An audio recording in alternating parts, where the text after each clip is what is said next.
To set up a Tangem wallet card, start by downloading the Tangem app from the App Store or Google Play. Once the app is installed, open it and create an account by providing a valid email address and password.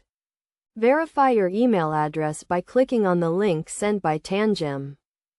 Next, purchase a Tangem wallet card from the official website or an authorized reseller. The card will arrive in a sealed package with a unique serial number. Carefully remove the card from the package and take note of the serial number. Launch the Tangem app and navigate to the card setup section.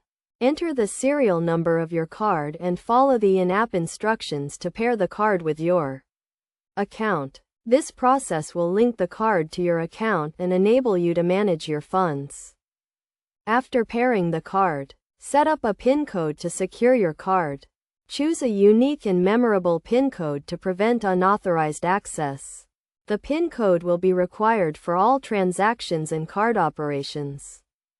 To add funds to your Tangem wallet card, navigate to the deposit section in the app. Select your preferred payment method and follow the instructions to complete the transaction. You can add multiple currencies to your card, including Bitcoin and other cryptocurrencies. To use your Tangem wallet card, simply tap the card on a compatible payment terminal or use the app to generate a QR code for payment. The card can be used for online and offline transactions, making it a convenient and secure way to manage your funds. To ensure the security of your Tangem wallet card, always keep your PIN code confidential and never share it with anyone. Regularly update your app and card firmware to protect against potential security threats. By following these steps and best practices, you can securely and efficiently set up and use your Tangem wallet card.